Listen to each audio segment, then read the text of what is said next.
Recording in progress.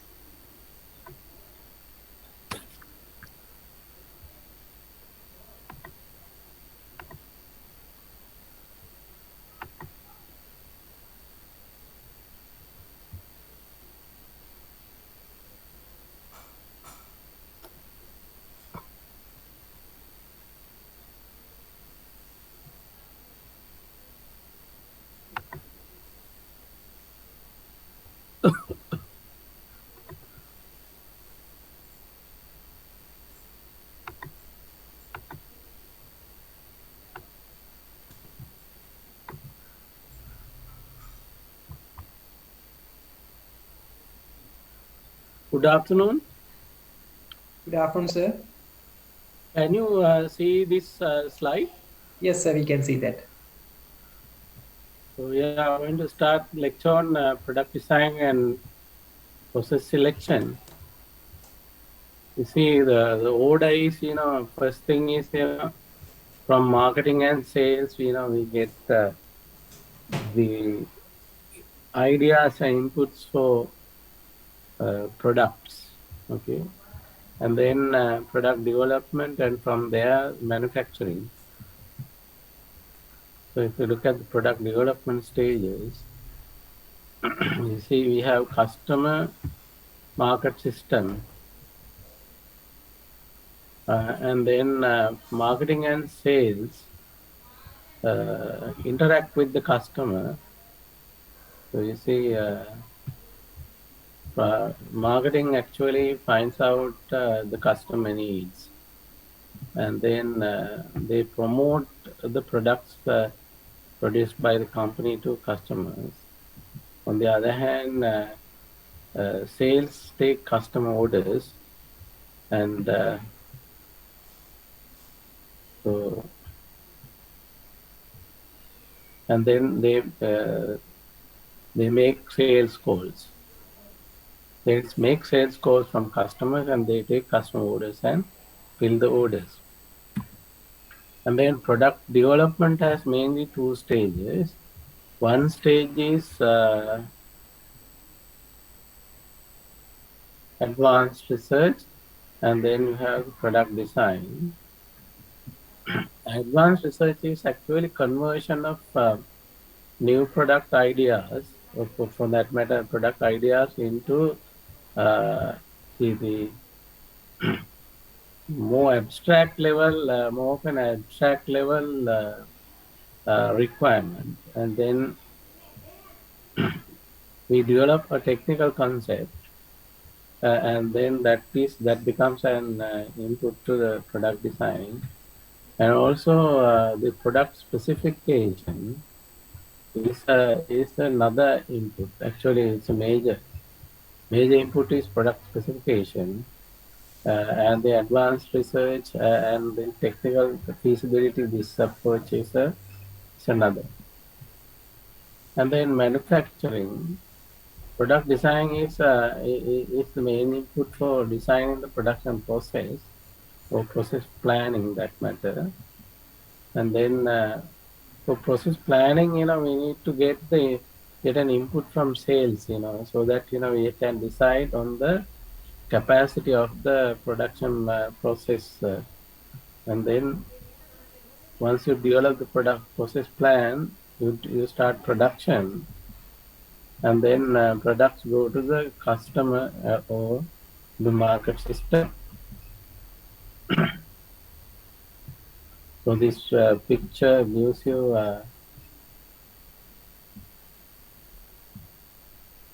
next is product development process in another way. Needs identification, advanced product planning, advanced design, and detailed engineering design, production process and design, production process development and design, production process design and development, and then product evaluation and improvement, product use and support. So you see,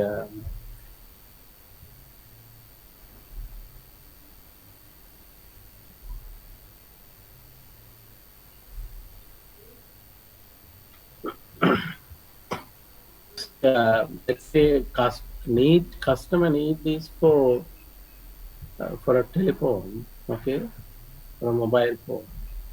Advanced, customer specify. Customers are not knowledgeable about, the technical aspects of a particular product. They will give us the shape, the size, weight, and that kind of information with regard to a telephone. So, and then this is, this is an output of the advanced product planning level. And then this is advanced design. This is an example of an advanced design.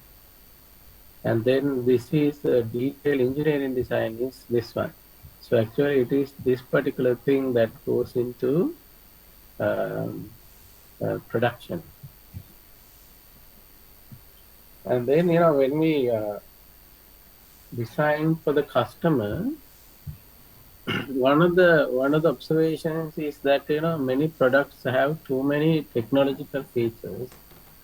If you look at a mobile phone nowadays, it that itself has too many technological features that are uh, difficult to understand. So it takes a lot of time for you to master all features of a mobile phone also, a computer and so on. And then procedures to use technologically advanced devices are often inadequate. So this is another observation. So we need to address these two issues when we design for the customer. So the design, when we design, the product must be easy to use. So this is one of the main things, so that we can maximize sales. Easy to understand, easy to maintain, durable. So this is actually durability. Durability, and for example, if you take many mobile phones in the market, the biggest problem is durability, because if it falls down, uh, there is a 99% chance that it will break, or it will not work. So you see, that is that is to say that most of the mobile phone, like phones available in the market, so let's say nearly 99% of them are not durable. So this durability is very important. Uh, and also it should be able to withstand difficult conditions, like it should be heat resistance, water resistance, um, uh, unbreakable, and so on. Durability, actually, definition of durability is like how long it lasts. Okay, how long it lasts. It should work without problems for a reasonable period of time. Nowadays, with regard to durability, of course, many products in the market, even motor cars, they produce in a manner that it becomes,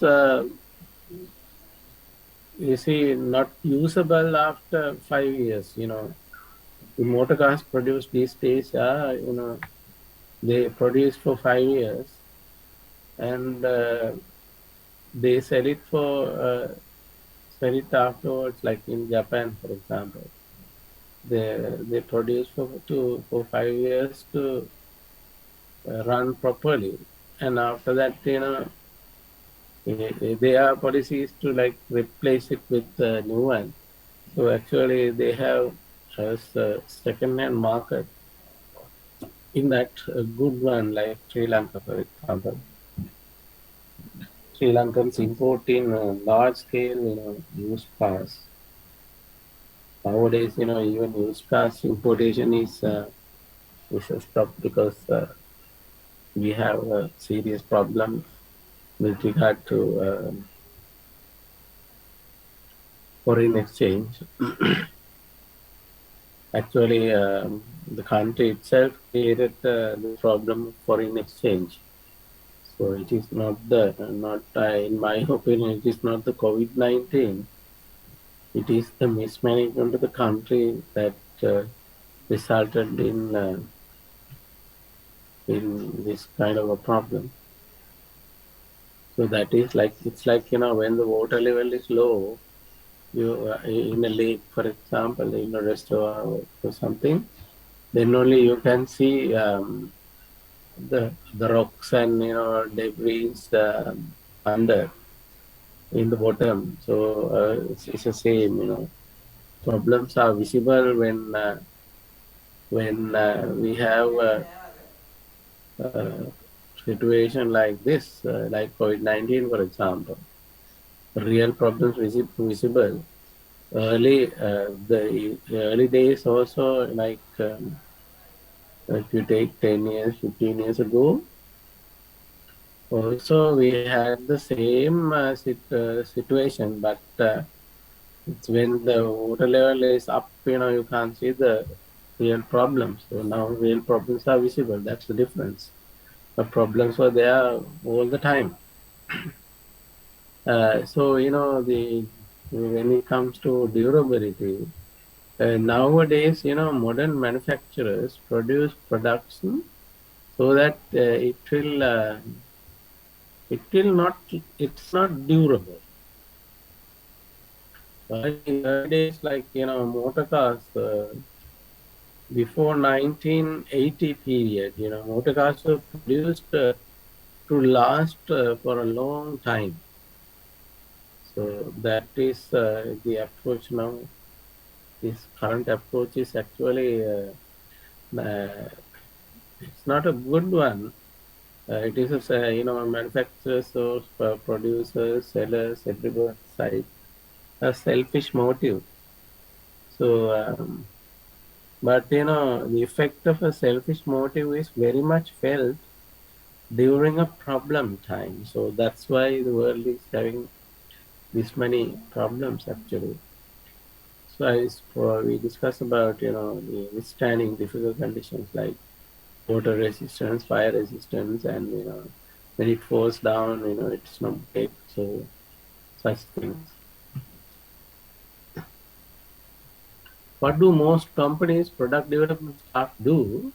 Evaluate competing new product concepts. So rather than actually what they should do is they should go on to find out something new. Instead, finding out something new is very difficult. Therefore, easy thing is observe and evaluate what competitors do. And then the other thing that people are doing, do major modifications of current products. Actually, I am, you see, with regard to university itself, let's say, actually, I designed a marketing management degree in 1994. And in our committee, there are a lot of people also. So then I took the views of the industry and also that time the academics, the leading academics to whom I had access. And then inside that program, we got recognition like UK, UK Chartered Institute of Marketing gave exemptions for two parts. They have three parts, and the third part, final part, they don't give exemption for any degree. So they gave exemption for the first part and the second part, and they also awarded a gold medal for our department, best student in the department. And Sri Lanka Institute of Marketing also they gave direct membership for our students, and also they gave a gold medal. Actually, it was a pure gold medal. Weight was 2.5 pounds. That's about 20 grams. So That curriculum was excellent curriculum. Actually, the approach that I used was management science or approach. Because I being a science graduate, you see, educated in management, that is the thing, because our university students can't compete in the industry with the soft skills, because we get students from various family backgrounds. The soft skills are greater with people who come from well-off family backgrounds, but those who come from not so well-off family background, villages and so on, their soft skills are not so good. So the better way is to make sure that their technical skills are greater. So then management science approach is the approach. So that degree was doing very well. And similar manner, I designed the degree in 2001. I designed a degree on operations and technology management. You see that one also. So what I saw the moment I got out of the marketing management department in 2001, and I created a department on information technology and digital science in 2001. So what I saw was that the people who entered the marketing management department, they modified the curriculum, and now the result of the curriculum is, now you can see the UK gold medal is no more, and the recognition is no more. Sri Lanka Institute of Marketing gold medal is there, but it's not the pure gold medal. Now it is a plated one. Plated one, nowadays you can buy such one for 1,000 rupees. So you see, 1,000, 2,000, like, you can buy it from, the place in front of the Regal Cinema in Colombo. There's a place, they make gold medals, like plated ones. They don't plate with gold, but they plate with gold colored something. So you see, my experience itself is that these guys, they were for them the curriculum development is the modification of the curriculum, and the curriculum development itself is not in a direction where you improve the quality of the degree. Instead, they uh,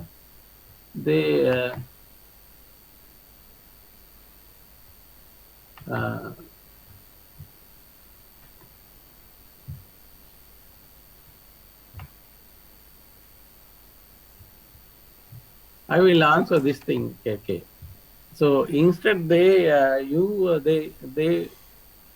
I think you have to make sure that when you do a major modification, uh, it's going to improve your product. So, but then sometime if product is really of a top quality product, and when you do a major modification, what happens is it's going to quality and the perception of the product goes down. So it's not straddling actually. Instead, it is more like topological changes. Topological changes, what? So you change the places of a certain thing. That is topological changes. Topological changes actually like structural change of a curriculum. But you change the, let's say you bring the final year subject to third year and so on. Um, So, but it's important thing is, if you are doing modification, it should be in the direction of the quality improvement. Uh, Quality improvement should be actually the target. Uh, and then let's say I'm going to major modifications. You have So one approach is topological changes. That is, changing let's say if you want to change the structure of a department, you put let's say you change the locations of departments. So that kind of a thing, uh, and change the structure, order. These kind of things we call modifications. So major modification. Actually, it is upgrading. Upgrading also, like in the positive direction of major modification, one can upgrade the components. So redesign components and upgrade components. These kind of things one can do. But my example that I took from my own departments is that I did not see an improvement in the direction of improvement direction, but instead it was coming down. That's why, they, especially with regard to marketing management department, the recognition went down. And our department, the decision science department that I am running, operations and technology management degree, I am still there, so that I don't allow that many changes to do, because the kind of structure that we have developed is good enough, so that what if they want to include any kind of new subject or new thinking, they can do it inside the available list of subjects. So I think the subject level improvement is required. Not the names of the subject, contents of the subjects, I think should be improved. So they should look at that. And then the other thing, that develop products detailed design specification. So this is another thing that product development staff is engaged in. Evaluation of product design, we can evaluate based on a number of criteria. One criteria is product performance, how well the product meets customer needs. So this is the definition of product performance. And then product development speed, how long it takes to get the product to the market. Product development cost, the total cost to customer, including the cost of manufacturing. Actually, no matter what happens, ultimately customer have to pay. Customers have to pay the cost. So you see, if you take, for example, the cost of rice, different, actually this guy, the Dudley series area announced price list. And I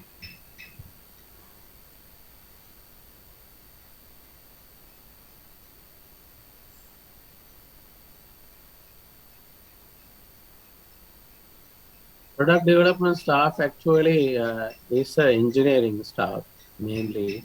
In manufacturing, it is engineering. Business development concept is actually more related to market development. So it's the product development, the main part of the product development from production or manufacturing point of view, it's more of an engineering function, I think. So product development cost, the total cost to the customer I was talking about, and at least you say this price list I evaluated, based on the dollar value. Although government announced dollar is 100, 200 rupees, but the trading prices are 230, 240, like, uh, so if we bring down prices to that level, so that means Nadu should be sold at 131 rupees.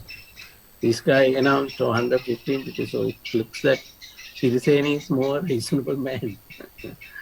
uh, And also, I think the farmers should get around 66 rupees per kilo for paddy, according to the depreciation of the currency.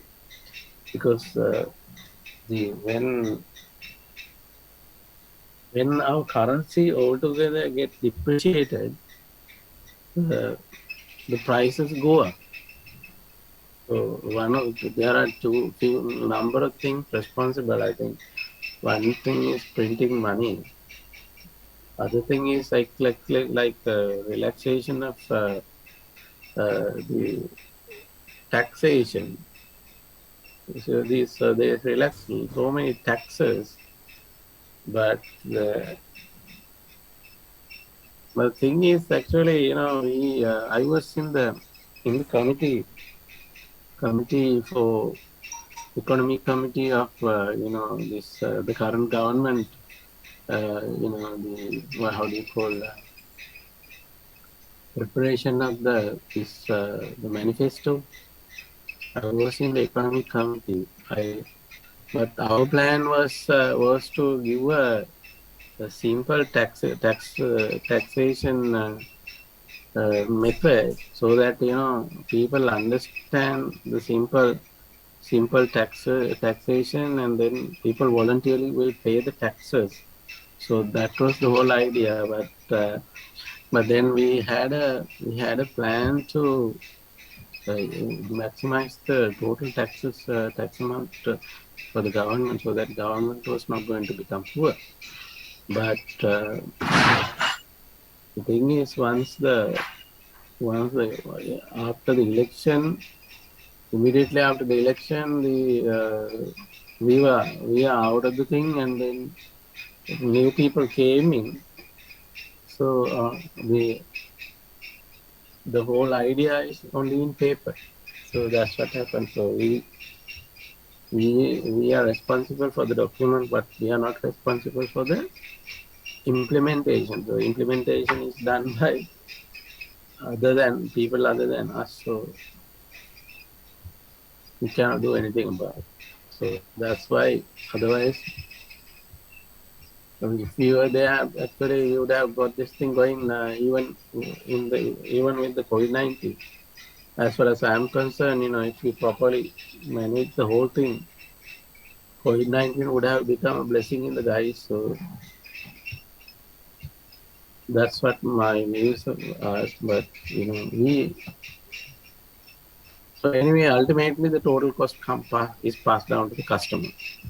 So everybody's cost, the cost of the producer, cost of the sellers, cost of the middleman, cost of corruption, everything is added up and then ultimately passed down to the customer. And so that's how it is. The development program expense, so one-time development cost of the project. So you see, we're developing one product till it goes to the customer's hand. There's a total cost. Developing one product, and it is a project. So when this project has only one-time expense, so the project cost. So that is another thing. So based on these things, so this has to be good, and the product development speed, it should be fast. Cost should be total cost should be low, and then product program expense also should be low. So based on such criteria, we will evaluate each and every alternative product design. And output of the new product development stage, product specification in the form of blueprints or engineering drawing.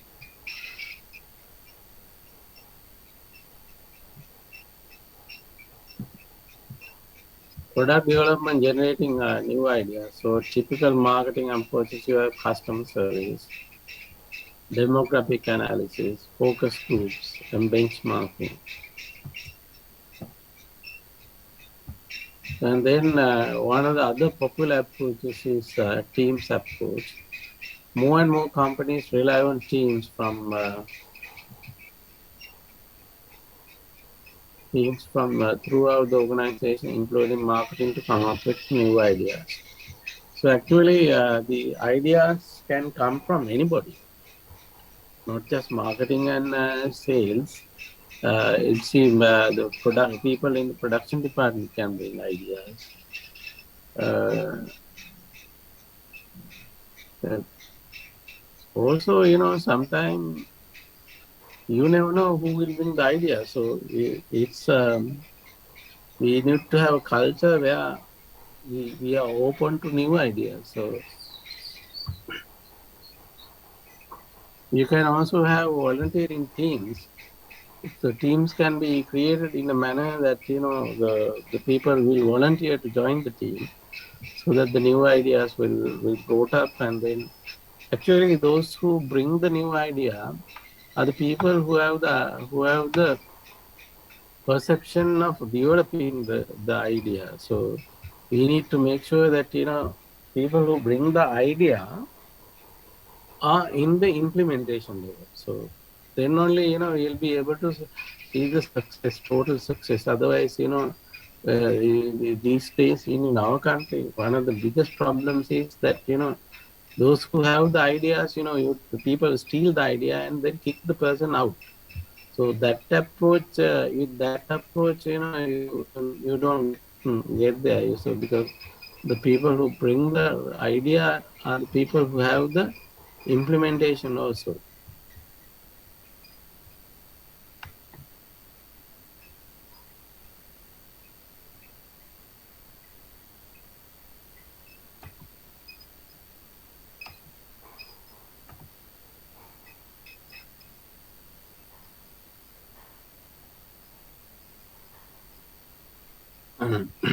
Okay, I was okay. Marketing, like demographic analysis, is like the studying of the preferences of age groups, like let's say young, middle age, and the old people. What their preferences, their income, and then what are their purchasing capabilities, and such things. And then focus group is around 10 to 12 people. Normally, experts, we bring the experts to have a discussion, and then we we get an output from discussions with between 10 to 12 people.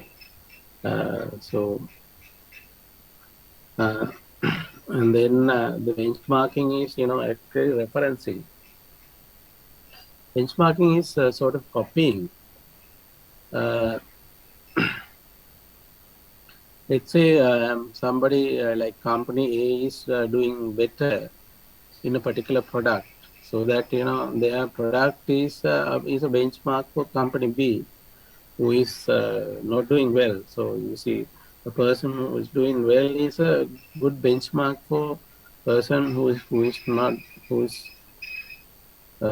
doing well. For example, like in the university system, you see different, like if let's say the universities, top rank universities in the country, uh, uh, is a benchmark for like the lower level, for lower or medium level universities, and then for let's say, for example, universities like Oxford, Cambridge, maybe University of London. These are some benchmarks for, let's say, some universities like middle level universities, like let's say like Nottingham, Somerset, uh, West, Birmingham, maybe, like for such universities, maybe, or top level universities benchmark. So you have a reference. So for poor people, let's say for middle class people, the upper class people are the benchmark. And for low class people, I'm talking about talking with the income. For low class people, benchmark is the middle class. So actually, benchmarking normally is done with a group that you are seeing, you are watching. You see, for example, within a family, the low performing people in the family benchmark for them. The benchmark is the high performing people in the same family. Actually, along within families, along with it, of course, some kind of jealousy also crop up. If it goes to extents, there can be conflicts in within families. So like that. For companies, of course, for a company, the best, let's say, product leader is the benchmark for other companies in the market. So it's like that. Okay, it's the meaning is referencing. The more decent meaning is referencing. The actually benchmarking is copying. Some people understand it. It as copying. In the decent name under the decent name of benchmarking, people are copying. So that also we need to understand.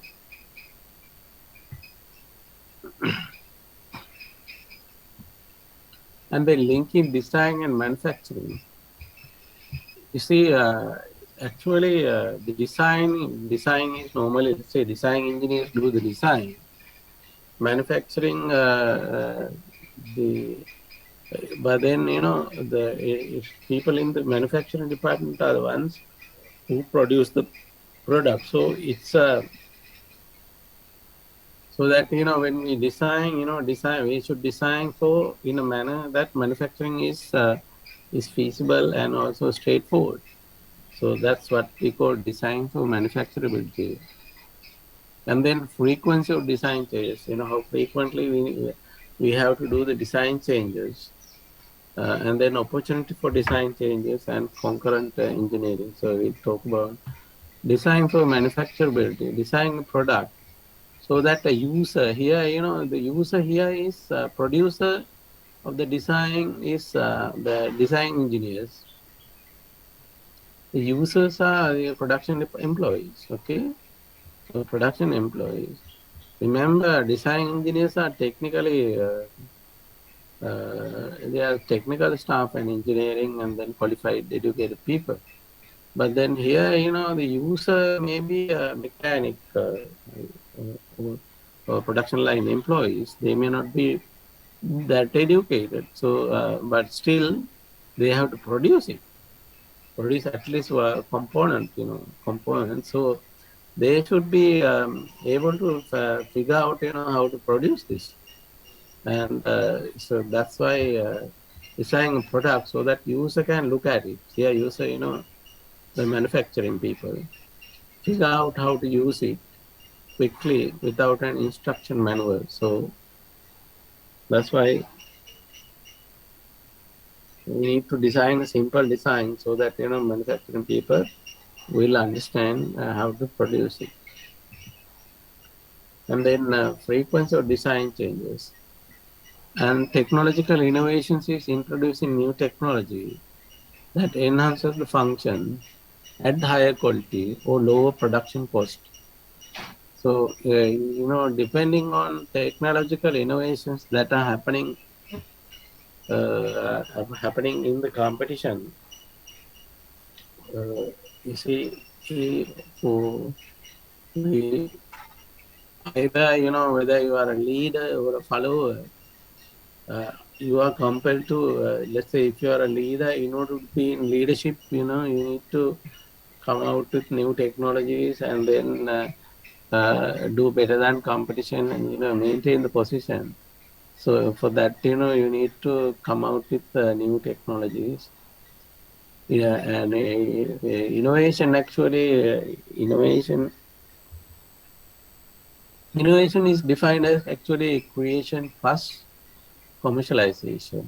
So creation of new technology and then commercialization of technology. So when you put the two together, it's innovation. Okay.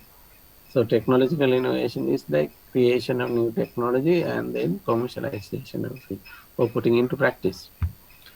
Uh, so then whether you are a leader or whether you are a laggard, either way you have to go ahead with technological innovations. If you are a leader, come out with new innovations so that you are in the leadership. If you are a laggard, you will have to follow what others do so that are in the market. These things are easier said than done. Of course, in practice, it's not going to be easy because acquisition of technology cost a lot. And then topological design is rearrangement or remanufacturing of well understood components. So the topological is uh, design is rearrangement, like changing the places of component or remanufacturing of well understood component. Concurrent engineering. Early and continuous involvement with new products or by production, material planning, and engineering support groups to ensure that products are effectively managed throughout their life cycle. That is, everybody works together to manage the product. So this is actually concurrent engineering is also team's approach, but there's a difference in the sense, in the team. When you say team's approach, people get together as a team and work as a team.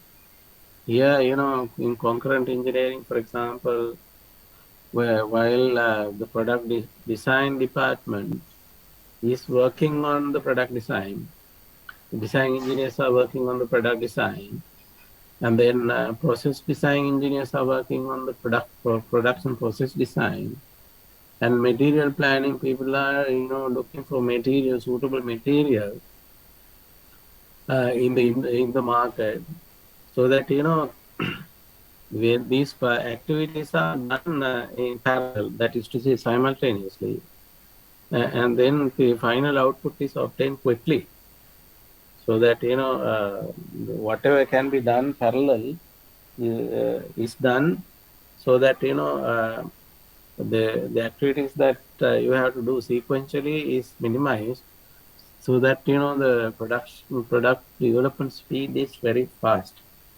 So that is the idea. Opportunity for design changes. If you look at this diagram,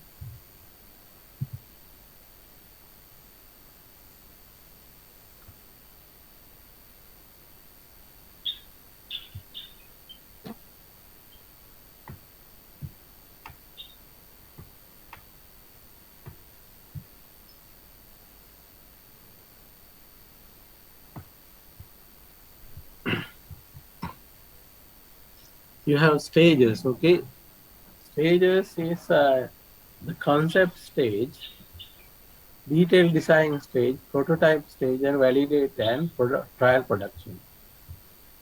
What people should do, companies should do is they should spend more during the concept stage, and then the detailed design stage, and then prototype stage, and finally when you come to, near the trial production, the cost, the additional cost is low. But what people do really is the concept stage they spend too little, and then detailed design stage they spend something more, and then prototype stage is also low. But then when it comes to trial production level or practical the implementation level, the cost is going to be very high. So this is what practically companies do, but then this is what they are supposed to do. Because concept level, those people who bring would who bring the concept are the people who know what exactly it is, what the concept is. And then if you throw them out and if you cheat to some or other, get the concept cheaper, what happens is the this is what's going to happen. So this is practically this is what happened. Actually, this is all the same thing. This is the very same thing. I drew this diagram many years ago. But thing is, this diagram is applicable even for today. For an example, the present government's manifesto and manifesto, this concept level, they got it more or less cheap, like for nothing from people like us, okay? And then they ended up with the super manifesto, so that the whole country voted, okay? And now in the implementation stage, that's trial production, and the country is finished. But instead, what they should have done is this: if they had gone through along that line, they would have the country wouldn't have been in trouble like this today. So the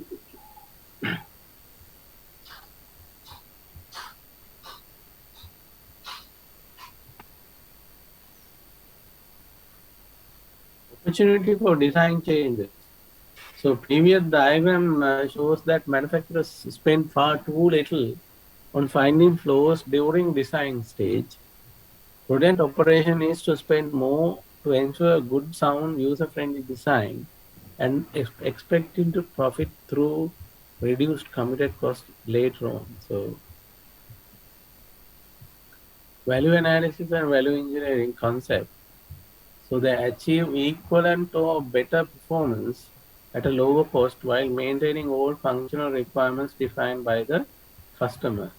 So, in value analysis and value engineering are concepts that are aimed at the cost reduction. So, when we apply this, the cost reduction technique during the product design stage, we call it value engineering. And when we apply the product cost reduction techniques during the production stage, we call it value analysis. So, to do it, we can ask the audit questions like, does the item have any design features that are not necessary? So this is, to reduce the cost, unnecessary features, you can delete from the design. Can two or more parts be combined into one? So if it is possible, better to combine so that, it's the subsequent applications are easy, even maintenance is easy. How can we cut down the weight? So if the weight actually is related to cost in the sense handling cost, freight cost, handling cost, and so on. So the lightweight is preferable. Weight and size both actually are preferable. Okay. Are there non-standard parts that can be eliminated? Because non-standard parts, the problem with non-standard parts is that it can only be used in the particular model. It cannot be used in other models. So if there are too many non-standard parts, that is special parts for models. So it's going to add to the final cost of uh, cost of the product group altogether.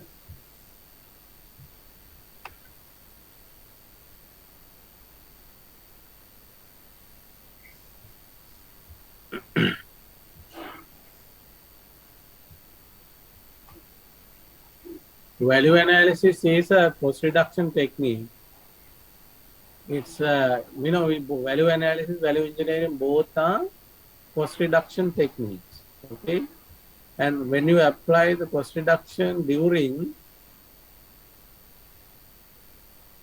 the production, It's called value analysis. When you apply the cost reduction techniques during the design, we call it value engineering. Okay, so that's the difference.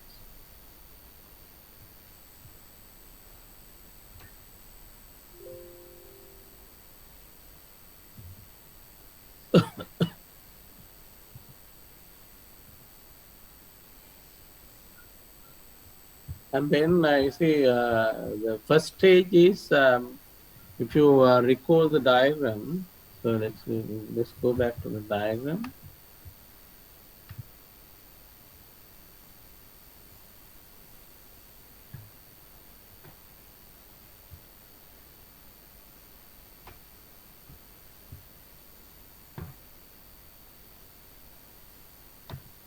So here you see stage one in up to here, the design stage, and then next level manufacturing. So you have the process planning and the production, and then like that. So we are now we completed the class up to this level, and then we have to address the next level, manufacturing.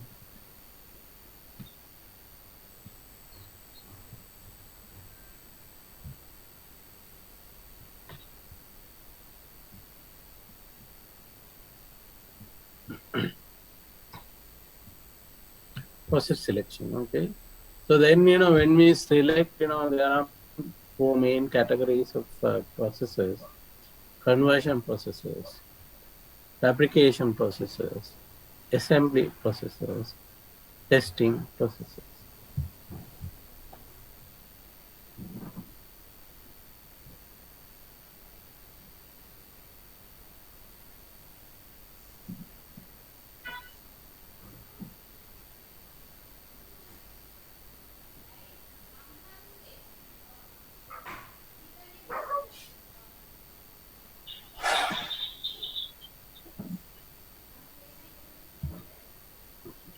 Then process flow structures refers to how a factory organizes material flow using one or more of the technological processes listed previously.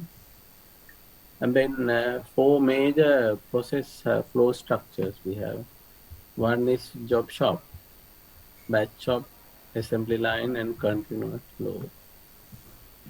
So job shop, we have small batches of a large number of different products. Requires different sequences of processing steps. It's normally we produce in a job shop one item at a time. Okay. So or few items at a time.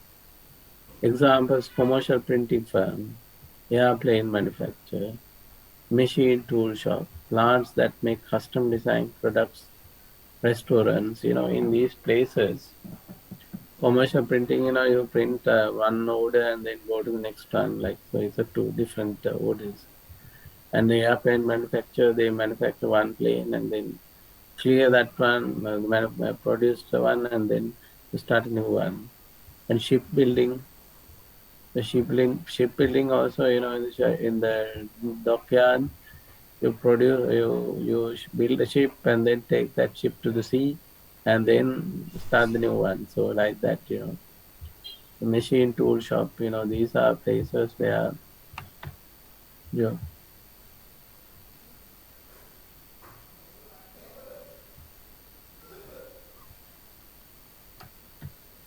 plant within plant is another concept. The plant can be a job shop or batch shop or continuous flow, or it can be mass production. But then plant can be any of them. So job shop is characterized by you produce small batches, mostly one or two, okay, batch size, and then each order, each batch requires different sequences of processing. Like let's take easy to understand example in a restaurant, okay. In a restaurant, two customers select, one person orders let's say rice and curry, okay. Another person order spaghetti. See, cooking spaghetti is different from cooking rice and curry. Okay. Only thing that is possible to use is there's a possibility, like some of the curries that you use for eat rice also can be used and used as a curry to spaghetti. But the thing is, if you are to really taste the real spaghetti, you have to have a curry, not the sauce actually, tomato sauce, tomato sauce maybe with chicken and so on, like and then so maybe some cheese on it. So you see, like that. So, but then these are two different menus. Okay, these two menus have to go through different methods of production. So that's the scenario.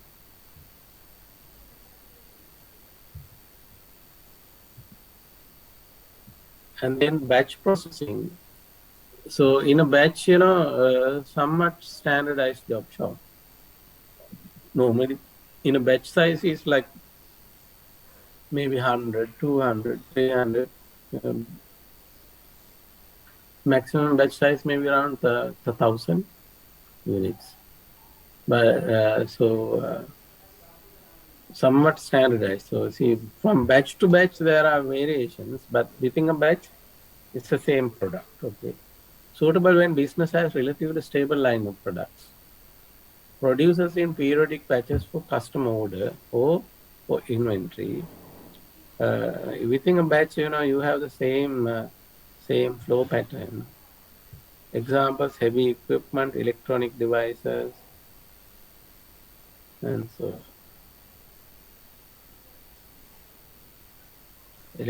specialty chemicals, and so on.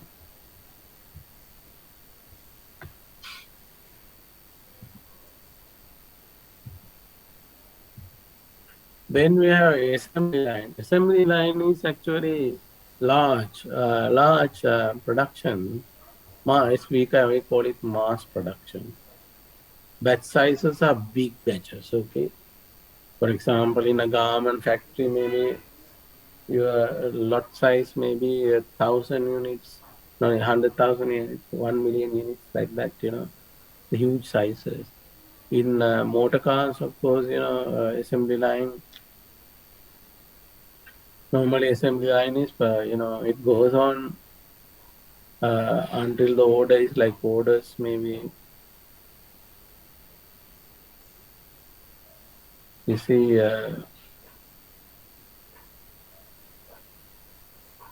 order sizes maybe around 300,000 cars in the year, like that. So then production of discrete parts moving from workstation to workstation at a control rate, following a sequence needed to build the product. So this is what the assembly line is all about.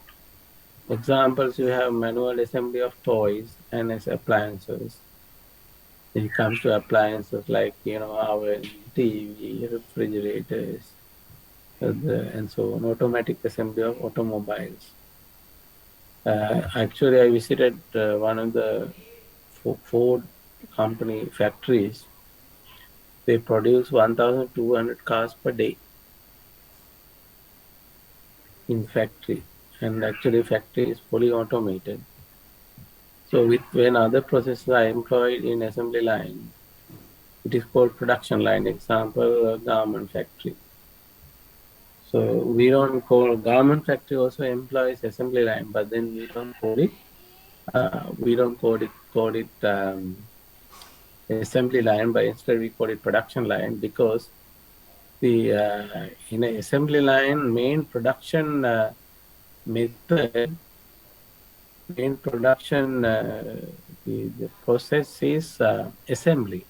Okay, in garment the main production process is, I think it's fabrication. You have sewing and such things. Those are part of fabrication. fabrication is different from assembly, so that we cannot call it exactly garment factories thing. We cannot call assembly. Instead, we call it production. And then follows a continuous processes. Continuous processes are non-stop processes. So okay, we don't stop production.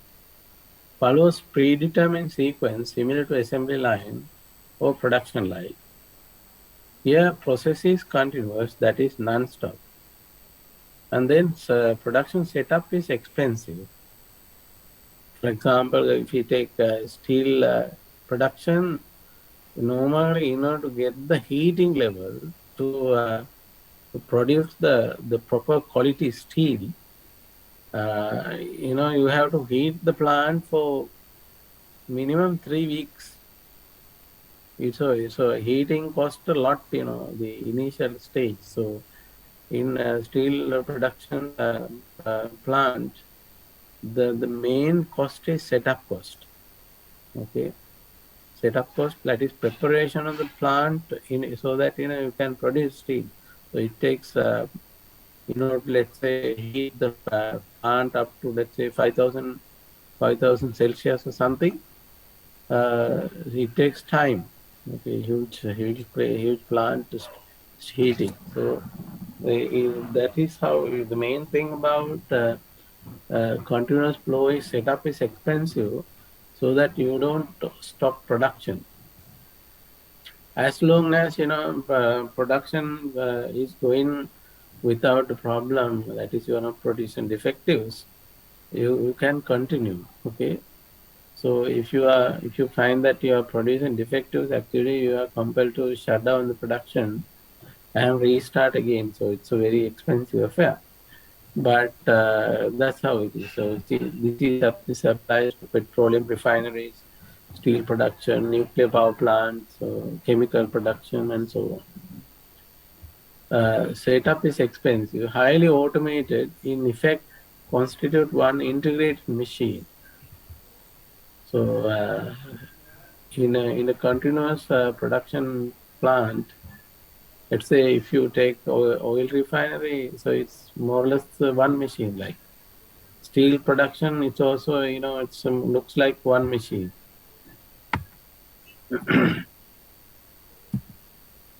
And then virtual factory manufacturing carried out in multiple plants. Monitoring activities at one central plant manage the integration of all steps in the process. Manufacturers must have good, deep understanding of manufacturing capabilities of all parties in the production network. Example, automobile manufacturing in Japan. So for example, Toyota, the main assembly plant is a central thing, and then the other production plants or factories, they are producing components, like there are specific engine producers, producers of specific parts, and then these components are brought into the central factory, and then the final assembly is done. So, and then here, the important thing is coordinating all these scattered factories around, right around the vicinity. So,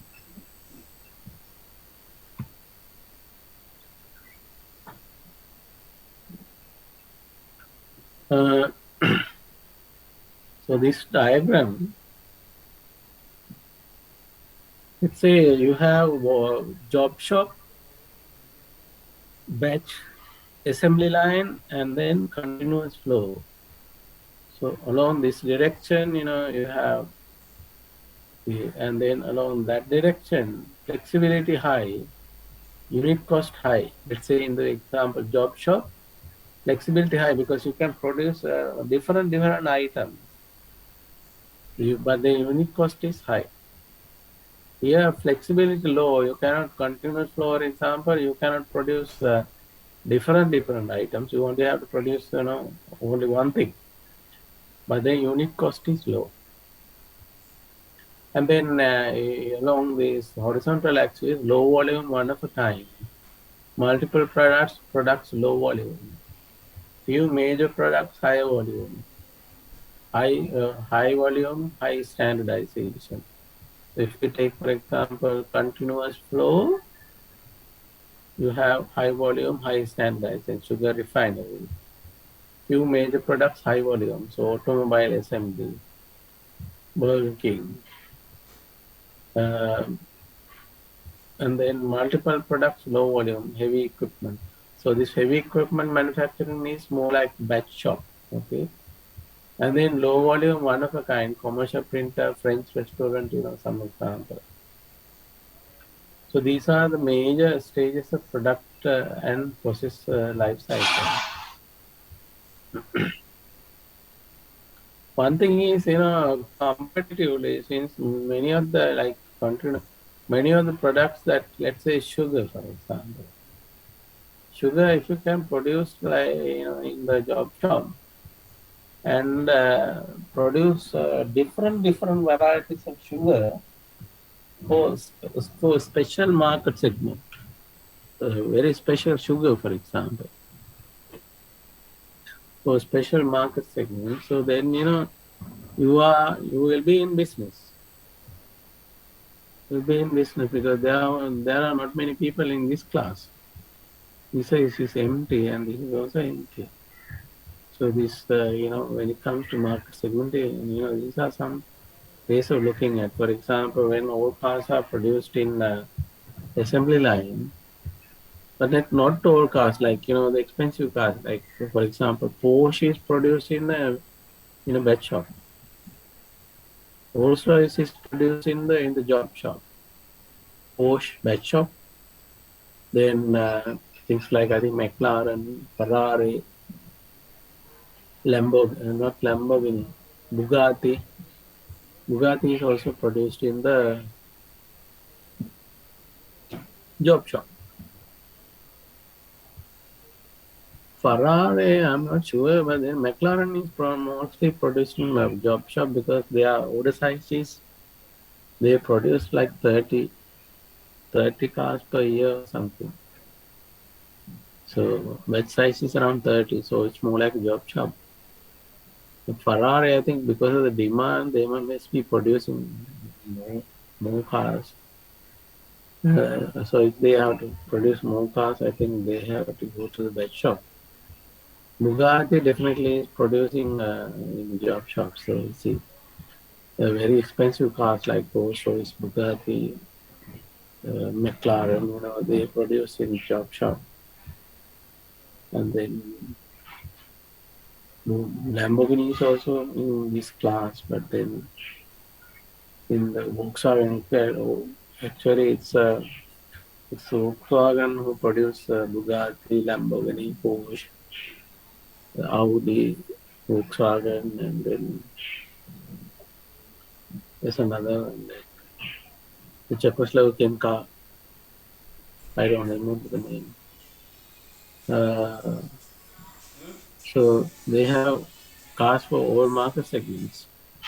Uh, I definitely know that Porsche is that shop. Lamborghini, Bugatti is a job shop. I know that, but I'm not sure about Lamborghini.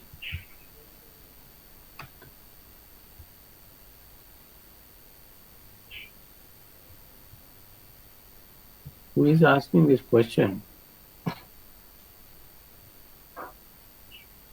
Actually, continuous production process, you can't produce the cars in the continuous process.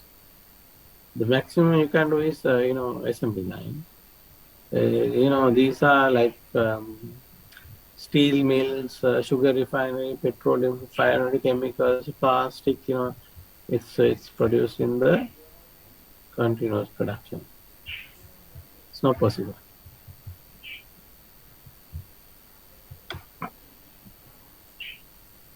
Break-even analysis, of course, a standard approach to choosing among alternative processors or equipments. Here, the model seeks to determine the point in units and sold where we will start making profit on the processor equipment. So importance of break-even point is like the point where total cost equals to total the sales volume, total revenue equals total cost. So there, that is the break. You see the fixed cost cutoff point. So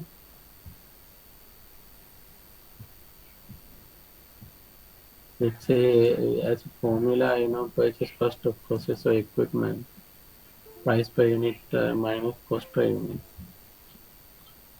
total fixed cost of the processor equipment divided by unit price of the customer minus variable cost per unit. So this way, break even per quantity and price you can find. So you need to produce more than the break even quantity to make any profit. Because of that, the formula can be used to find any of its components algebraically if the other parameters are known. So it's an important point, from above that, you'll be making some profit. So actually, you need at least some kind of profit. Otherwise, you will be out of business very soon.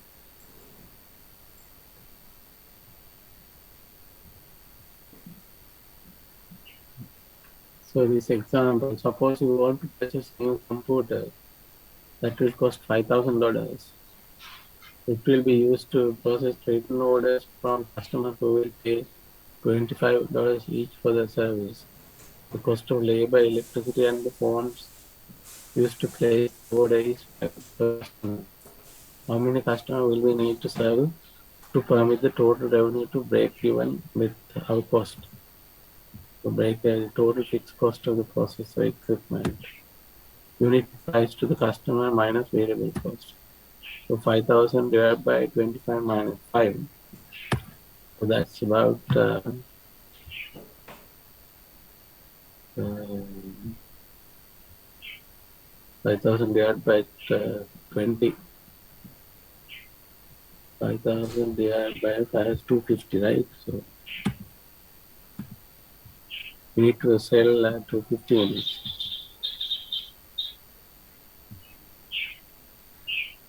Manufacturing process flow design. You see, we discuss up to the production process design. Once you decide the production process, you need to design the production flow. Process flow design can be defined as mapping of the specific processes that raw material parts and sub-assemblies follow as they move through a plant. That is, sequencing. The most common tools to conduct a process flow design include assembly drawings, assembly charts, operation and route sheets. So, example of an assembly chart, this is part of an assembly chart, okay? You have components like lockering, spacer, detent, spring, rivets, spring, detent, and then, you put the all four together, assemble all four together to make the sub-assembly two.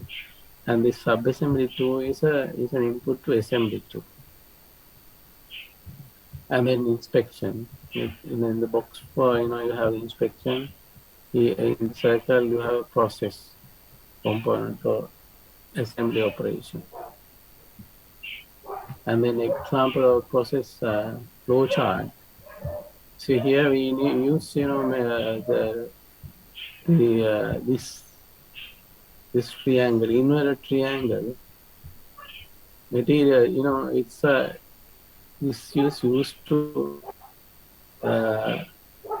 specify uh, storage, uh, stoppage, ending, and so on. Okay. So material, the material received from supply is in the store, for example, and then you have to inspect material for defects, and then if the defect found, return to the supply for credit, and if it otherwise, you can use in the next stages of production. So here, remember, we use three main types of, not three. This is one. This is storage, stoppage, ending, so it denote this way. And then this one, the arrow, denotes the movement or transportation. This the box denote decision, is authorization, decision making, and so on. And authorization, so, and so on. So here, it's a decision situation, and then you have or you have options here in decision situation. In this situation, yes or no, and so that like that. Actually, so this is so this ends the product design and process selection for manufacturing. Okay, and then next section is on services. So if you have questions, you can ask up to this point. Sir, in this process flow chart, how we can denote a production process? Can you ask question again? So in this process flow chart, if we need to denote the production, what is the shape that we need to use? It means after this receiving the quality inputs. So if you are forwarding it to the production section, Here we only in this process flow chart. I only included uh, let's say you go to then here you go to production. No? So when there are no defects, here you got the material, right? And then material conversion into the production process. You have number of steps, right? So this each stage of production, you can draw them, the rest of the chart. Okay, using using the same mechanism. This process flowchart diagram and the previous one. This one notation is different. This notation is different from this notation. Okay, in this notation, box gives you the activities. Okay, let's say you have after this, let's say you have a production process, some kind of product, then you have a box. Okay, and put the production in that box, and then you have then let's say you want to testing, then you have a testing process, and then after testing you have testing also you can put in the box, and then you have an option defects, are there defects or not, and then you include the diamond, and then if there are defects, you have to come back to here. Let's say you go into scrapping or something. Otherwise, you can pass it to, let's say, for sales. So like that, you can draw it. Here, I assume only in production you have only one stage, right? But in production, you may have number of stages. So then, depending on number of stages and number of decision-making points and number of storages, number of movements, your production flow chart become bigger. Okay, you got it? yes, sir. Thank you, sir. Any other?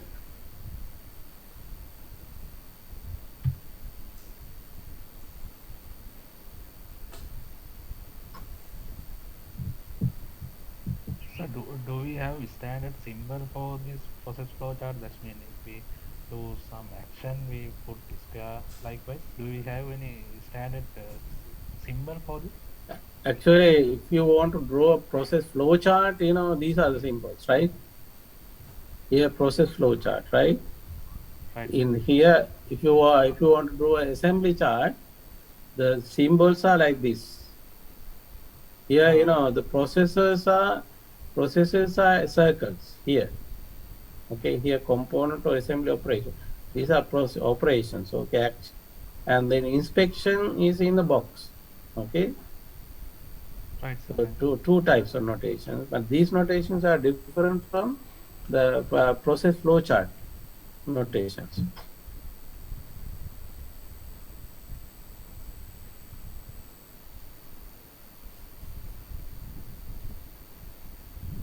There's another thing called we call process flow diagram. So if you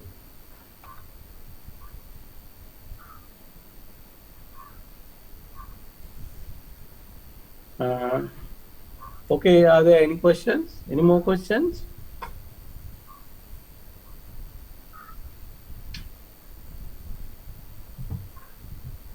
So this is actually this part actually mainly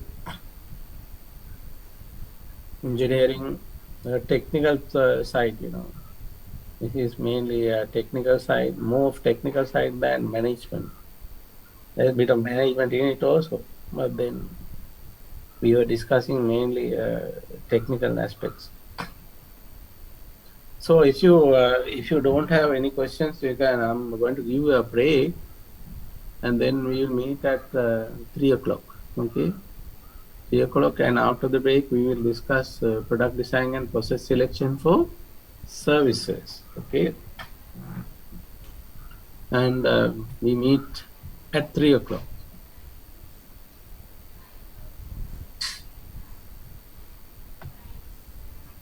So if you have questions, we can you can ask after the break also.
product design and process. Are you back? Yes, sir. We are here. So product design and process selection for services. So first thing we'll examine the definition of services. So Philip Kotler, marketing guru, famous marketing guru, he defined services as any activity or benefit that one party can offer to another that is essentially intangible and does not result in ownership of anything. So when something intangible is transferred, uh, there's no like similar to products, for example, when you go to supermarket and buy a certain item, let's say a kilo price, before you buy it, it was owned by a supermarket, and after you bought it, it's owned by you. So what has happened in the retailing is that the ownership has changed, but when it comes to, let's say, you go to the hospital and receive medical care from a doctor, and then you come back. So then you're not going to own anything as such, just receive the service. So it's like that. So he specifies, one thing is that the services are intangible, and in the exchange, ownership is there's no such thing as ownership transferring. And Vanderham and others, there's another two professors, Paul Gemmell and the Bart Van Looy. They have written the world's best services management book. So they define services as all those economic activities that are intangible and imply an interaction to be realized between service provider and the consumer.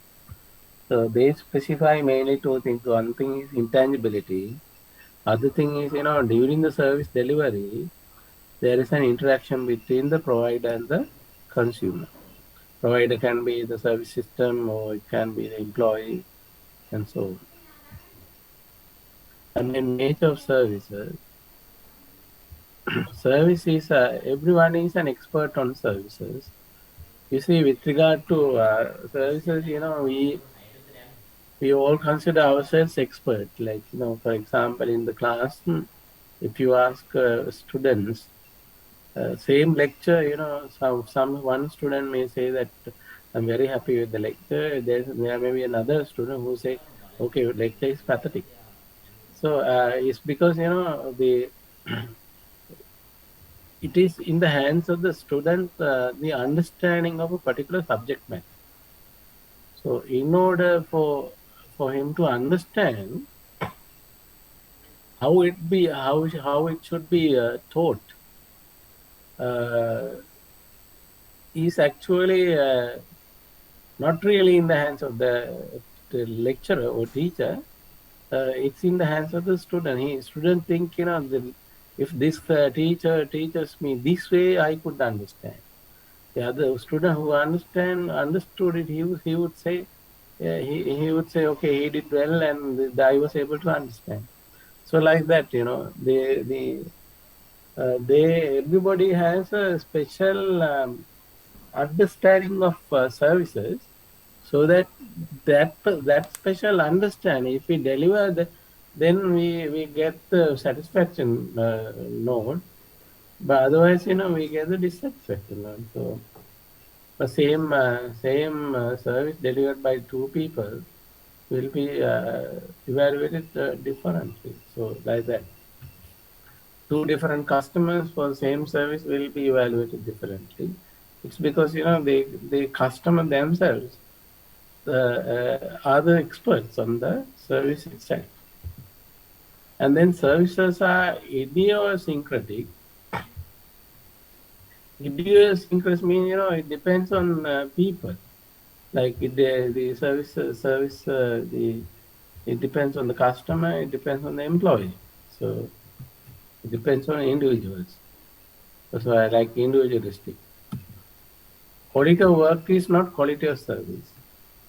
So no matter how hard you work and how precise you work, it may not the quality of service. Perceived quality of service is what matters, and it is the perception of the customer. Most services contain a mix of tangible and intangible attributes. So let's say education, you have material things and intangible things. So that is tangible and intangible. Let's say let's say air travel. Air travel, of course, involves a lot of tangible things. At the same time, main thing is intangible. So transportation part is intangible. What are the difference between services and goods? Services are basically activities or processes. Goods are physical objects. Services are basically intangible. Goods are tangible. So intangible means you cannot see, you cannot feel, you cannot touch. Tangible means you can see, you can feel, you can touch. At least one of them present. Simultaneously, for example, air. Air is tangible because you don't see, you cannot touch, but then you feel it. Let's say too much or carbon dioxide in the air, you will feel, and you see, if there is a variation, you will feel. In services, you will see simultaneous production and consumption. Here, customer has to be present during the service delivery. So therefore, there's a production and consumption simultaneously happen. In goods, the preparation of production and consumption happen. Production and consumption happen sequentially. Here, this happens parallelly. Your production, your goods are first produced and then sold to customers, and after that, customers consume. In services, service production is service delivery, while it is uh, while the service is delivered, it has to be consumed. Like for example, when the lecture goes on, you have to listen, um, and when the movie is shown in the theater, you have to watch the movie. Um, when the haircut is happening, you have to be there uh, during the haircut. So like that, okay. Customer participate in production in services. In goods, customers do not normally participate in production. Actually, customer participation in production is going to decrease the efficiency. That's why, even these masons, carpenters, they don't like, the owner of the house hanging around the workplace, because they know that it's got various views that is expressed by the owner is going to be add to their inefficiency. And services are heterogeneous. That services have multiple characteristics. Okay, goods have uh, multiple characteristics from so service unit to service unit. In goods, goods are homogeneous because subsequent goods that are produced are more or less the same. Services are perishable. You have to consume once during the delivery, otherwise, it's lost. But the goods, you can keep in the inventory or keep in the stock. These are the differences between services and goods. And then different kind of qualities. You have three main types of qualities: search qualities, experience qualities, and credence qualities. Search qualities are the qualities you can determine before purchase or before consumption. So experience qualities are the qualities you have to determine during the consumption. Credence qualities are the qualities that you cannot determine even after consumption. For example, taste of food and so on, you can experience quality, so that what during consumption you can experience. Such qualities like similar to goods, you can observe things that you can observe before purchase, like weight, size, color, such things, appearance, such things you can observe. Uh, but then credence qualities are the qualities that you cannot determine even after consumption. Good example is like marriage.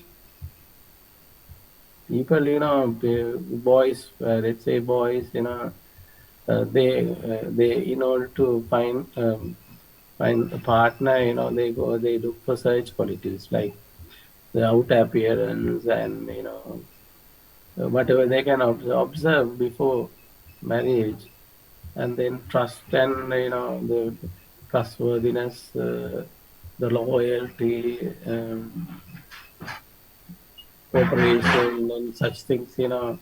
Actually, the credence quality. So these things, you have to you you cannot, like let's say, you cannot even determine even after marriage. So that's what those things that are to do with credibility. Okay, things like trust, confidence, and loyalty, um, cooperation between each other. Such things are credence qualities. So you cannot determine even after marriage. So that's why people get into trouble. People get married based on such qualities, but then once the credence qualities appear, each and every credence qualities appear, some people get frustrated, then they are their whole life is ruined, and some people are happy. So you see like that. In one example for credence quality is the car brake system. So you see, braking system is good as long as it works.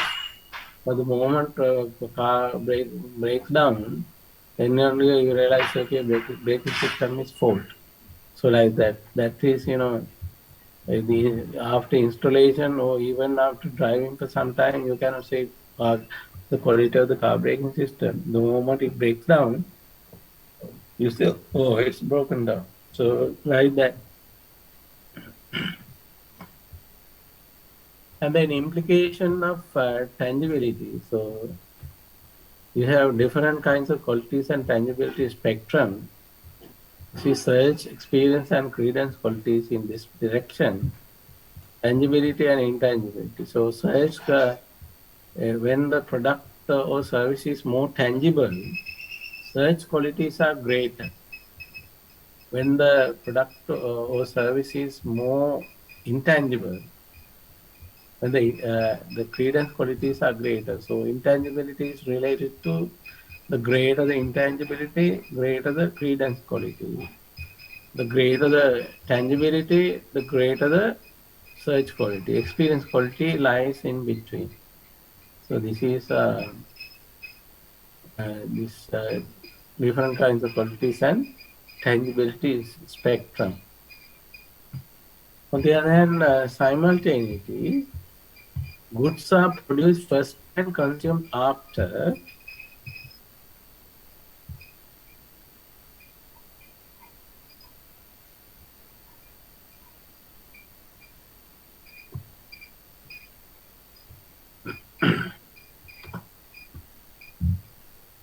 Goods are produced first and consumed after. So production and consumption of goods happen sequentially. Services are produced and consumed at the same time. So this is what exactly simultaneity. Here, customers do not necessarily participate in production. Actually, customer participation is going to increase customer satisfaction, but at the same time, customer participation is going to decrease efficiency. On the other hand, customers participate in production. That's why mainly services are inefficient actually.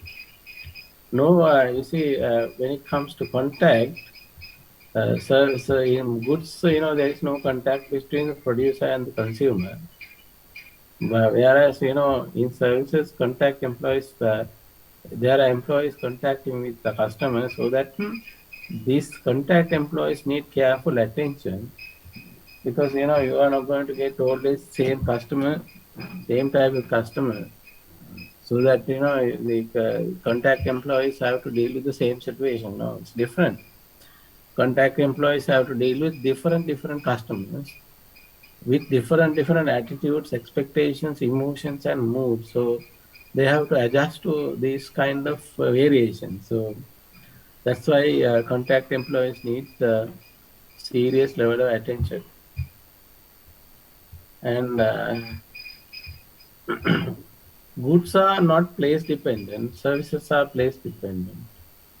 The same service offered at different places will be experienced, will be evaluated differently.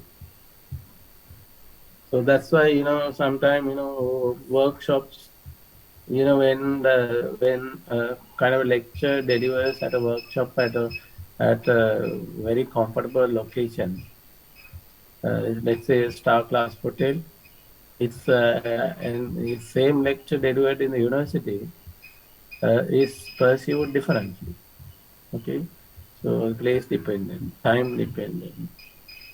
Let's say what the things that you do in the morning is different from the same thing if you do it in the evening or afternoon. So like that, place dependent, time dependent, person dependent, uh, and so on. Then heterogeneity. Heterogeneity is a potential variability in the performance of services. Possible sources, you have the service provider. That is a different example, different employees. Uh, different employees offering the same service will be different. And different customers, okay, different customers receiving the same service from different employees, sorry, different customers receiving the same service from same employee, okay, will be evaluated different. The surrounding, the same service uh, offered or delivered in different surroundings will be evaluated differently. So, these are possible sources of uh, variation. So, same service is perceived differently by customers due to surrounding the provider, customer themselves. So, what are the problems created by heterogeneity? How to maintain evenly balanced perceived quality? To how to make sure that every customer is satisfied. Okay, satisfied is equally satisfied. That is a challenge. That is very difficult actually. Extremely difficult. So that's why in the universities, what happens is that you can understand very well if the subject is familiar to you. If the subject is familiar to you, it will be difficult to understand if the subject is unfamiliar to you. So then that's why some of these there is a there are some lecturers are popular among the students. Some subjects are also popular among the students. It's because these people uh, teach the subject in the familiarity zone, so that students understand. But when it comes to ultimate output, the students have not learned anything new, and they only have been touching what they already know through either experience or maybe through previous courses. But then they have not improved in the program. but these people, these kind of lecturers are popular among students, and also there's a students are students always. There are very few students who come to the university for learning. Most students come to the university for to obtain a certificate, so they prefer easy passage. So, but the thing is, in the competitive world, if you have not improved your intellectual capability, uh, one way or the other, like following courses or through experience, you are not going to do well in your career and also your life. So if why do we gather qualifications? Is certificates, gather certificates and qualifications. So a certificate is an evidence for qualification. Qualification means you are qualified, like you can do certain things better. So the certificate gives as an evidence. But if you have a certificate, but then you don't have the qualification, okay. So that is a very bad scenario. Actually, that kind of subjects programs, I think, a waste of time. It's better, the best is that, if you don't learn anything new, I think the best is not to go ahead with it, because you will learn, certain things better, even through experience. So it takes time, but then you learn. So you have to have the target that, you will improve your intellectual capability. You should improve your decision making ability. You should, um, and then also, in the end, you will become a good person. So these are things that actually should matter. If you don't get there, what has happened to this country will happen to you personally also. Uh,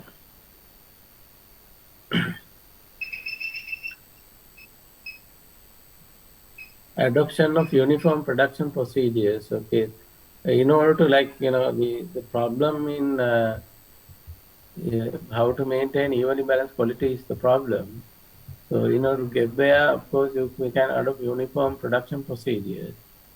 But they have applying uniform production procedures has a disadvantage. Disadvantage is that, certain customers may not be happy with, may not be happy because the this is uniform. And then personalization of service offering is another answer, so that every individual will have a personalized attention. So then they are, of course, their satisfaction can be enhanced. Perishability. Services cannot be inventoried, because if you don't consume, it's lost, right? So you cannot have it in the inventory. And then capacity planning is a problem. Is one of the implications. Another implication is that capacity planning become a problem, because for services, the off-peak time, you have excess capacity. During peak time, you have you, you have capacity bottleneck, and then there will be a lot of customers waiting in queues, and then congestion, so many problems, right? So uh, for services, what happens is, certain times there are no customers or few customers. There are other times there are too many customers. So then, what is the ideal capacity to provide in, so that we maximize overall sales and finally income to the organization? This is a big challenge. And then, when capacity is high, you will see a waiting line or queue. It is an equivalent of the inventory in manufacturing or production of goods. So we can classify services based on number of variables: degree of intangibility, degree of customer contact, degree of simultaneity, degree of heterogeneity, degree of perishability, demand fluctuation over time, degree of customization, degree of labor intensity, service direction, whether towards people or equipment. So degree of customer contact, of course, you see, customer contact and simultaneity are two things, two things. So for I will, let's say,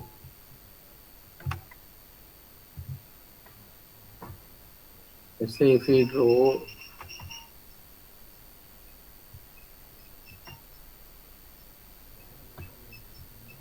let's say this is,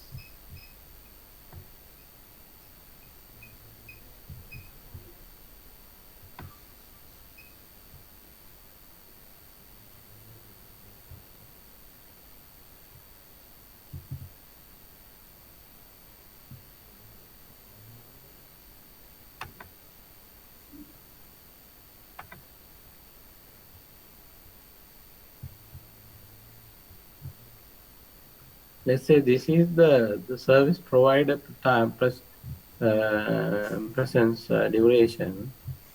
And on the other hand, we can draw another line. Let's say this is customer presence duration. Okay. So, if you look at this one, this is from here to here. Let's say this is 8 a.m. to uh, let's say 10 a.m. Okay, and then customer arrives at 8:30 and leaves at 9:30. Okay, so then the the from 10 to 8 to 10 has been allocated this particular customer. So the employee is available from 10 to 8. Customer comes at 8:30 and leaves at 9:30. And then customer presence is 1 hour. Employee presence is 2 hours. So this 1 hour is the overlap. Okay, overlap. So this is this degree of simultaneity is measured as 1 hour. Okay, but then degree of contact is different. Okay, degree of contact, that is intensity of the contact. Like it has to be measured in terms of uh, how deep is the relationship or interaction between the customer and provider. So it is a depth of the contact. Okay, it's measured has to be measured in terms of depth of the contact. So degree of when you say degree of contact, degree of overlap is also one of the indicator variables. Degree of overlap, like degree of simultaneity, is also one of the indicators of degree of contact. By that same time, the how depth is the interaction is also matters. Degree of contact and degree of customization. Let's say high contact, low contact, standardize and customize. If you take for example pharmacist. Pharmacist, contact is low because customer uh, doesn't have to be present in order to obtain the the medicine from the drugstore pharmacy, and then the medicine or drugs issue process is standardized in the pharmacy. On the other hand, nurses, contact is high because during the service, customer has to be present, and then although process is standardized, customer has to be present 100% in order to obtain the nursing service. And then this is brain surgeon. contact is low because customer, when during the surgery, customer is unconscious, so that customer cannot evaluate the depth of the interaction.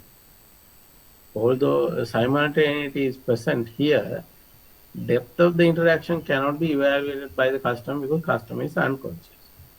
Okay. Here simultaneity is present, but at the same time depth of the interaction is greater in the nerve situation. But then process is customized in the sense, depending on the kind of surgery, brain surgeon has to adjust, the surgery. Like, let's say brain surgery has to be done in order to remove a brain tumor. Tumor can appear in the outer part of the brain or inside the brain. So if or in somewhere inside the brain. So depending on where the tumor is placed, the surgery has to be customized. On the other hand, the psychotherapist situation, contact is high. That is customer presence and the intensity or depth of the interaction is high. At the same time, it has to be individualized the for the kind of patient, psychology, patient with psychological problems. So it has to be, if individualized, I think it's more than customized. Okay. So, and then focusing on the nature and in contact with customers. So we have three types of services. Maintenance interactive services. For example, in this kind of services, convenience or comfort is the main concern. Customers are concerned. Customers are precise about what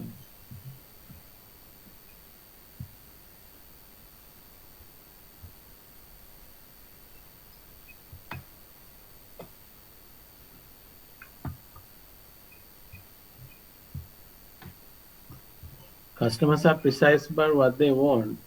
For example, withdrawal from a bank. When customer go to the bank for withdrawal, he knows exactly. This is let's say you are going to the bank to withdraw 10,000 rupees, and then you are precise on 10,000.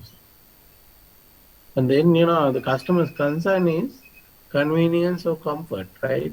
So normally for withdrawal, we all like to do it with the telemachine because it's quick. The rarely people go to withdrawal to inside the bank for a small amount of money. But if you want to withdraw millions, let's say anything about, anything about 200,000, I think you have to go inside. Depends, right? So if you want to withdraw some million or something, and then you have to go inside the bank and withdraw it. Okay, otherwise, you can do it with the machine. So because people are looking for comfort and convenience, mainly convenience, of course.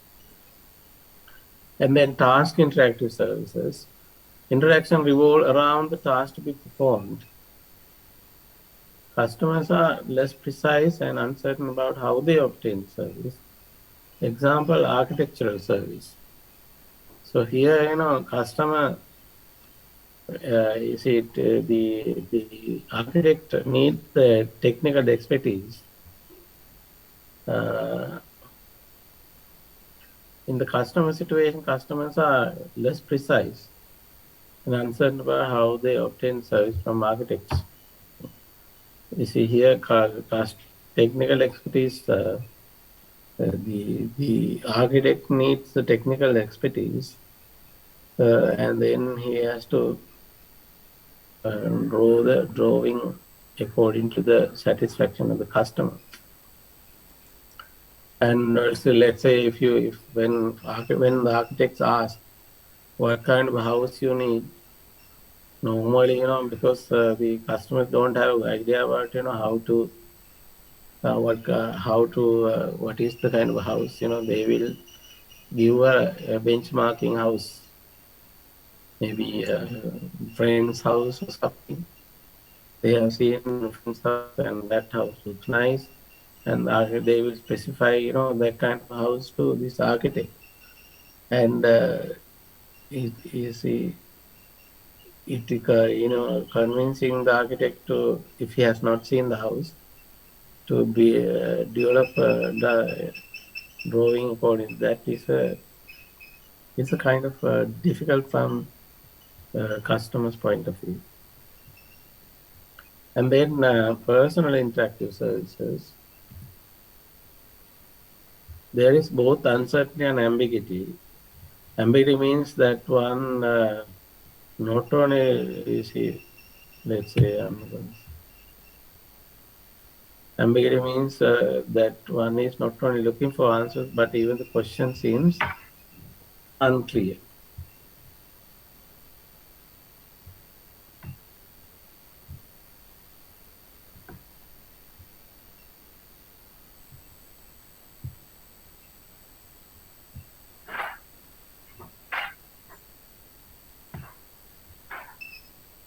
Example, psychotherapy. Technical, personal, and social skills are required.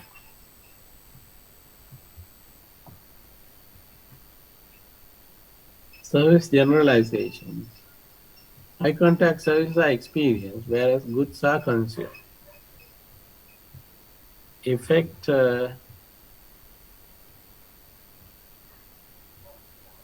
effective management of services requires understanding of marketing and personal as well as operations. You see, why understanding of marketing is required, we need to understand the customers and their requirements. Personal is that, you need to understand employees and their requirements. Operations, the delivery system, technical aspects and how to deliver the service, and then how to operate the machineries that are being used, and also how to follow the procedures and systems. So operations is so must. So you see, the effective management of service require, all three categories of knowledge and expertise and skill. Services often take the form of cycles or encounters involving face-to-face, phone, internet, electromechanical, and or mail interactions. Service business. Service business is the management organization whose primary business requires interaction with the customer to produce the service. So the service business is characterized by interaction between customer and the service provider. Okay. Then types of services, you have facilities-based services, where the customer must go to the service facility. Example, hospital, school, the the courts. In order to obtain legal service, you have to the court, go to the courts, the police. Okay, so like that, banking. Certain amount of certain services have now become banking. Certain amount of banking you can do from home, but some for if you want to go to the bank. And then field-based service, where the production and consumption of service takes place in the customer's environment. Partly insurance is actually field-based. So then services, because you have external customer, this is the consumer, and then with them, the here, internal customer is the service providing employee. So customer interact with this internal customer. For them, the internal service suppliers are internal service suppliers, like for example, accounting, finance, HR, IT. These are internal suppliers, and then they provide service to the customer contacting employees, and they interact with the external customer. Internal services is the management of service required to support the activities of the large organization. Service including data processing, accounting, etc. Comes as internal services. And then customer-centered view. See, you have a customer in the center, and then the people, the system, the service strategy exists to support the facilitation of the service provision.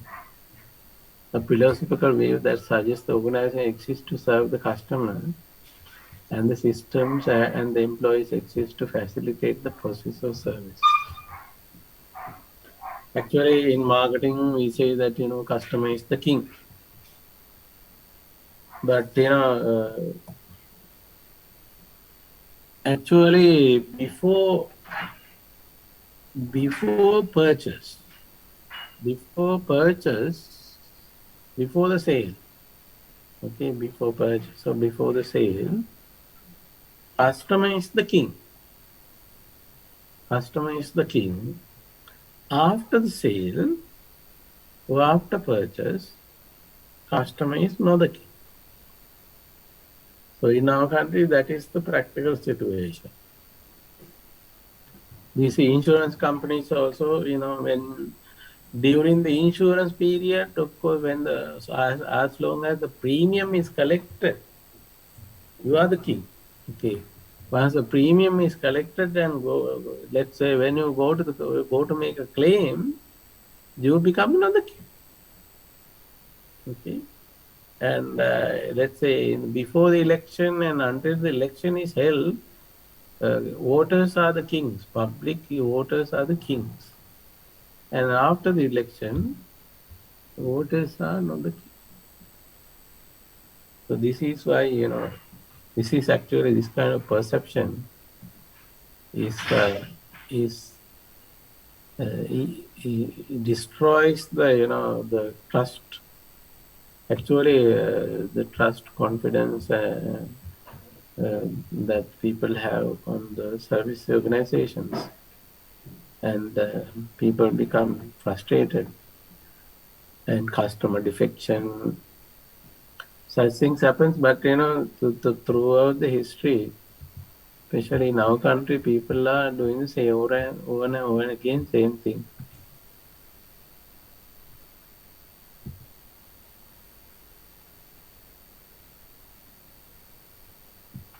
Let's say, for example, take insurance organization. All insurance companies are the same.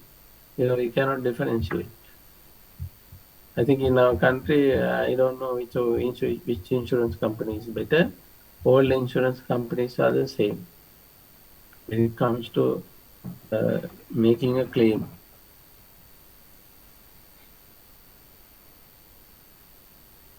As long as you don't claim, you are happy.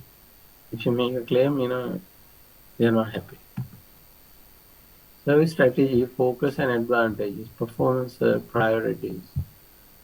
Companies can differentiate themselves from competition by way of treating the customer. Okay. And then speed and convenience of service delivery. Differentiate from speed and convenience. Differentiate from competition by the price, high price, low price, medium price, according to your what you want to do. Variety, offering variety of options is a way of offering a selection, so that customer is happy because he will have options to select.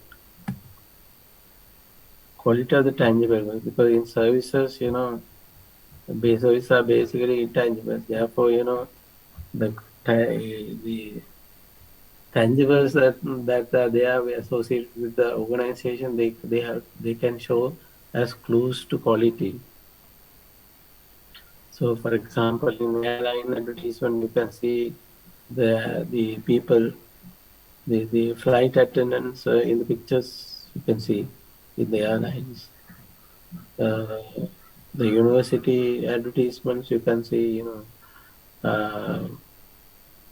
normally they put attractive students in the handbook.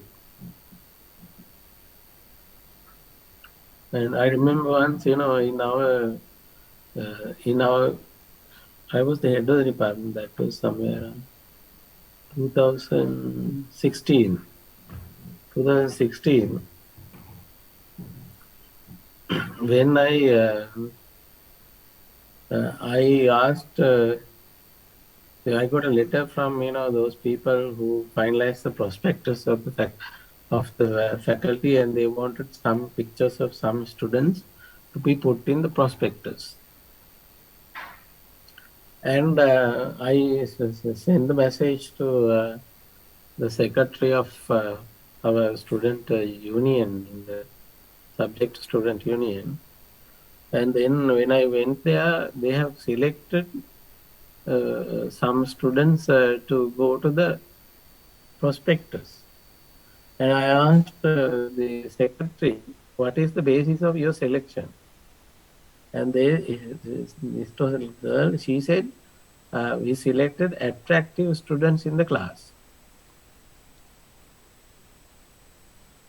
But then, I asked, I told them, all students are equally attractive. You see, it's not fair to select students that way. So those who are not selected will be perceived as unattractive. It's going to be damage. It is going to have a damaging effect on these young people. So therefore, I took the name registry, and I selected number of students randomly, so that I asked them to go to the uh, prospectus pictures. And of course, this the nowadays you can edit the pictures, and you can make certain changes, and make everybody attractive. So no problem. You see, anyway, you see, we're in the absence of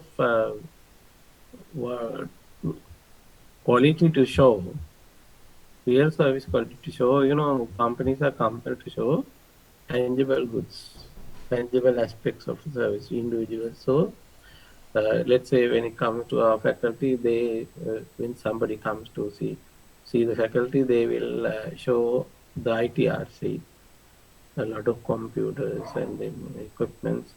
So as these are tangible, so that they will get a perception, and classrooms perception that the university is complete.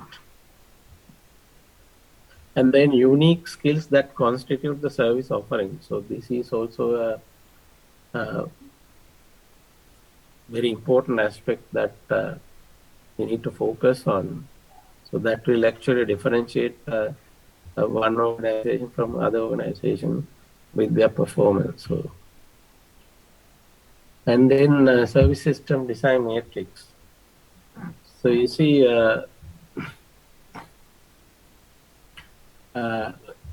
sales opportunity high in this direction and low in this direction. Production efficiency high in that direction and low in this direction. Buffered core and then reactive system. Example, let's say mail contact. So if you contact customers through mail, you can contact a lot of people, but then sales opportunity will be low. Since you can contact more people, efficiency, production efficiency is high because you contact a lot of people. On the other hand, the other end, extreme end, face-to-face total customization. Here, sales opportunity is very high. Number of customers that you can contact and approach is not so many. So you see, face-to-face level, the production efficiency is low, but sales opportunity is high. But And then in between you have internet on-site technology, phone, face-to-face tight specs, face-to-face loose specs, and then finally this one. Examples of example service blueprinting.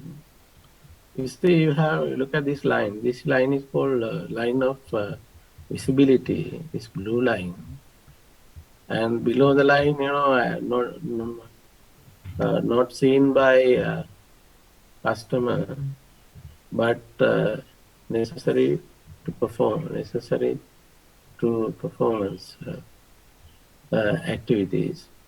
And this above the line, activities seen by the customer. So you see standard execution, uh, two, 2 minutes. Total execution time 5 minutes. So you have, let's say, brushing, shoe polishing example. Okay. So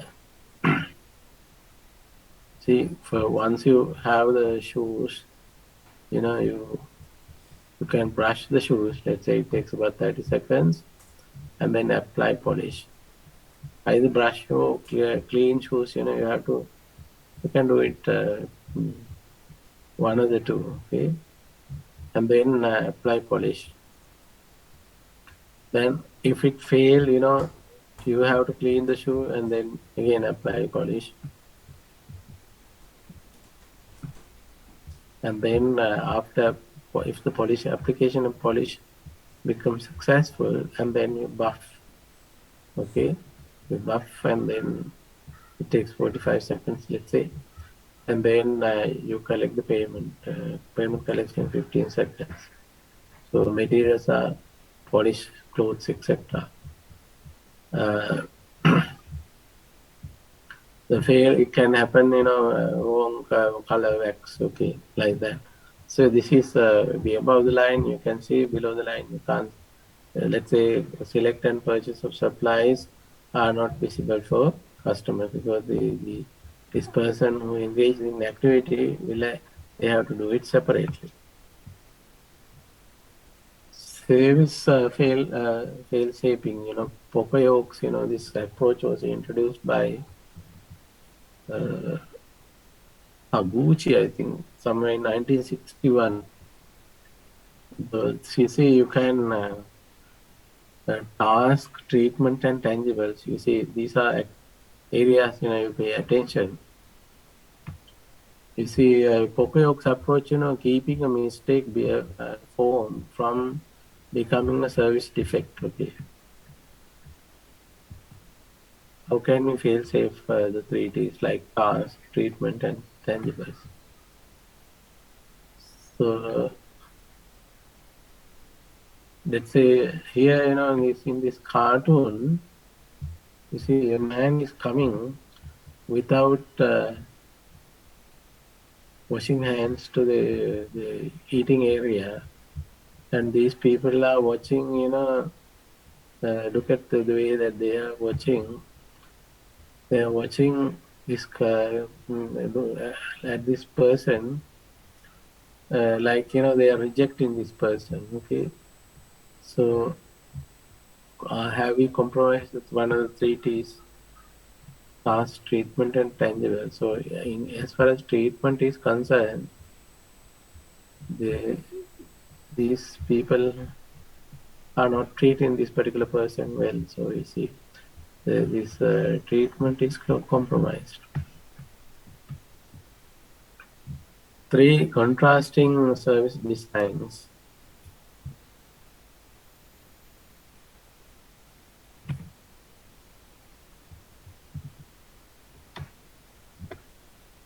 Production line approach, for example, McDonald's, KFC, they use the production line approach. And then self-service approach, example, automatic teller machine. Personal attention approach, example, Ritz-Carlton Hotel Company. So each element of the service system is consistent with the operating focus of the firm. Characteristic of well-designed service system. and then it is user friendly. It has to be user friendly. It is robust. Robust means it works well in all kinds of situations and circumstances. It is structured so that consistent performance by its people uh, and system is easily maintained.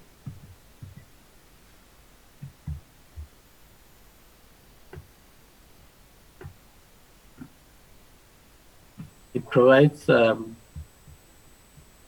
effective links between the back office and the front office so that nothing falls between the cracks. So yeah, this is to say that back office, especially management and internal suppliers, they have to provide whatever is required so that the people engaged with the customer have to be satisfied so that they will do well. Example, in the university has the university administration and the non-academic staff. Uh,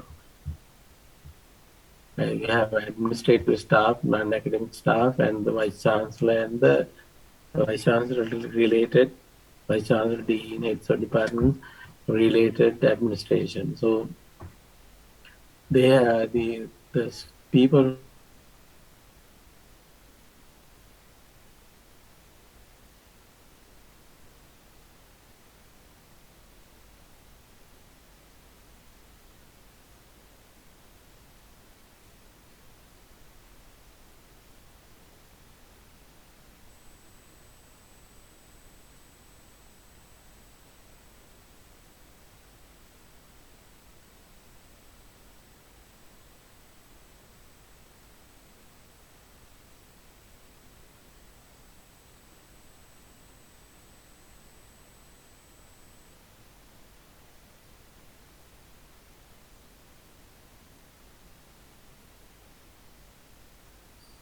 Recording stopped.